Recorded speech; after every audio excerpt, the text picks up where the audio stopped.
This is Ryan Johnson talking about Glass Onion. First movie, cozy brown New England sweaters. This movie, we got the blues and yellows of summer in Greece with beautiful swimwear. And so instantly we know this is a whole new deal. And I wanted to establish really clearly for the audience right off the bat, we're going to have them be totally new deals every single time. And for me, this goes back to the original source of inspiration for all of this, which is my love of Agatha Christie's work and her books. She was coming into each one with a totally different conceptual approach, and she was trying twists and turns and narrative gambits, and she was subverting the tropes of the genre from the very start. And this is Required Watching, where we watch the essential films from a list of cinematic influencers and talk about learning about filmmaking and how to move forward. I'm your host, Trey Epps.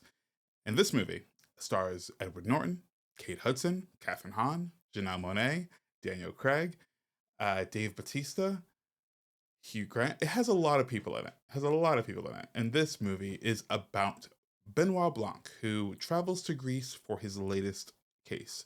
This is Glass Onion, a Knives Out movie. All right, as I mentioned, this is written and directed by Ryan Johnson, and we're talking about Knives Out. I was going to say Glass Out, but anyways, listen, I love Ryan Johnson and I love Daniel Craig, and I think they both get a lot of slack for different reasons, but I love them because they take really big swings on things that they're passionate about. You can't hate a creative who's willing to risk it all for their craft, and I think both Daniel Craig and Ryan Johnson do that over and over again. Okay, so yeah, this is exactly how I feel about Glass Onion. I don't, or should I say, I didn't particularly like Janelle Monáe as an actress. However, it's really really hard to deny what she's putting in front of the screen on this movie. And you know what? I'll be honest. Even people like Dave Batista shocked me a bit. I'm not a huge follower of Dave Batista's work as a whole. I know he recently criticized his work in Guardians of the Galaxy, or at least his character in Guardians of the Galaxy, and said he didn't want to, you know, he didn't want that or Drax to be his legacy. And I think I have a lot of mixed emotions about that because that's like Daniel Craig saying that he doesn't want James Bond to be his legacy. It will be a part of his legacy. It's what he does. It's what you do after that. It's what you do before that. Is how you build yourself up as an actor. So I hope he does get more chances to shine. And to be truthful, I think Janelle Monáe should have more chances to flex her acting range. I think her previous films left me annoyed with her, to be perfectly honest. However, that's not it's not a I think she can act. I just don't know if she actually had the roles or the films to be able to get as deep as she was in this film. And don't get me wrong, Knives Out is, in my opinion, a comedy, right? Like it has a lot of outlandish stuff happening. If we just look around, all of the accents, including Janelle Monáe's, including Daniel Craig's, it's a bit cartoony. It's a bit crazy. Um, but I think that's what we expect and that's what we love. And Ryan Johnson taking this Agatha Christie, murder mystery into the 21st century is honestly quite fantastic to be a part of. Whether or not you think it holds up to the last Knives Out movie is completely up to you. But I do think that this genre of movie it was completely dead before Knives Out, and now we suddenly have a lot of films, or at least a few more films like it, including the series that I think is I don't know. I think it's great. I think it's really fun to play along, and I much rather this murder mystery if it's good over like a bad horror movie in terms of like how things can be made in relatively low budgets because a murder mystery is a puzzle, just like horror is a puzzle in solving the crimes. So, in that kind of in those kind of genres. Anyways, I'm severely off track. Um, Personally, it's astounding to see actors melt actors and their personas melt away and get immersed. Um, to see Kate Hudson. Actually, I think just about all of them have personas that I think we associate them with. Like I think Kate Hudson's character may or may not be what the paparazzi or the glamorous life that we may know of her, but I think it was incredibly different from what I thought I knew about her. or sorry, what I thought her persona is, yeah, as an actor, because she's playing an actor, so that's why I'm tripping up a bit. But you get my idea. Of course, Daniel Craig, who somehow is more cartoony and brilliant and funny as he was in the original film. I give big ups to Ryan Johnson for creating this world and allowing himself to really dig into these characters and allowing us to live in it. I don't like pointlessly long films, but as I got into uh some of these more foreign films, Indian films and Japanese films and the like, the runtime bothers me less and less.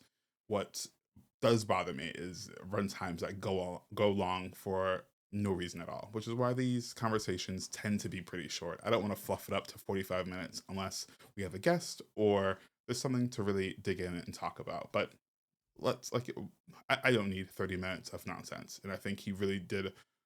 While I do think it dragged in some places, I do think it was a really good usage of time, in all, because I really do feel like there was the middle of the movie was a nexus, and being able to go back and play with time in that way, like the timeline of the movie was fantastic and fun and brought about this new energy uh, that I didn't expect. And I think when you watch Knives Out, you don't necessarily like when I thought about the sequel for Knives Out, I thought it would be very similar to this one. But then I completely forgot about the aspect of like how he gets his cases, how Benoit Blanc inserts themselves into the lives of these characters, these suspects, the people who would have died or have died or whatever it is. And I think that's a really, really, really important aspect. And it isn't not that it can't be for a film, but it isn't your traditional like Law and Order SVU where we know that someone's died and now we're just trying to figure it out. That'd be a very boring movie, right? It's all of the other mechanics that are within it that allow the audience to try to figure it out the same way Benoit tries to figure it out, um, which is again super unique to this film and not so much the original Knives Out. But I'm excited to see what he does with his new show. I forget what it's called, but it has yeah, I forget what it's called. Actually, let's look it up. Um, Good thing I'm next to my computer. Poker Face. There we go. Poker Face, which is coming out soon, which is also, I guess, a bit of a murder mystery type thing, starring Natasha Lyonne, who is great and always reminds me of a friend. Um, Anyways, I wanted to start the year off with this film and really make sure that we at Required Watching tend to look at films that are both current and old, or current and classic, as well as foreign and domestic, and make sure that we get a really wide breadth of film going on there. With a new year swinging around, it's Oscar season, which is, it'd be ignorant of us to not acknowledge, and I don't think we have very often, but we're in the middle of it right now. So I thought, why not take a look at some of the films that are at least contenders uh, for the for the Oscars this year in one way, shape, or form. So listen, it's going to be a funky good time here at Required Watching. As always, please let me know what it is that you think I should review next. I'll add it to my list, and we'll get it done eventually. Um, this is a film community, so it's really important, and I've been really, really grateful to have you guys on this journey with us. Because it's fun. It's fun to watch movies and talk about movies. So please leave comments. Please follow us on social media, and let's keep the conversation going. In terms of whether or not this is required watching, I would say yes, for all the reasons that I mentioned before.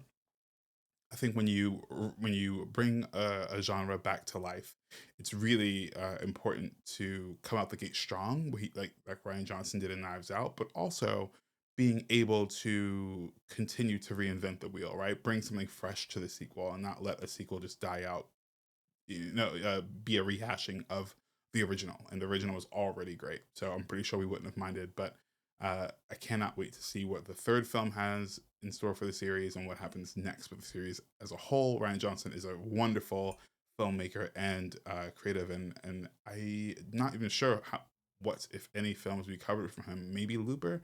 But yeah, I think we should dig into Ryan Johnson because I would say he's relatively new, but it's really not true.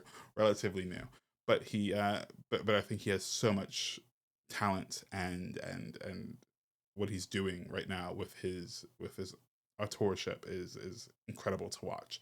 Anyways, I'll stop blathering on. Thank you so much for doing this ride with us.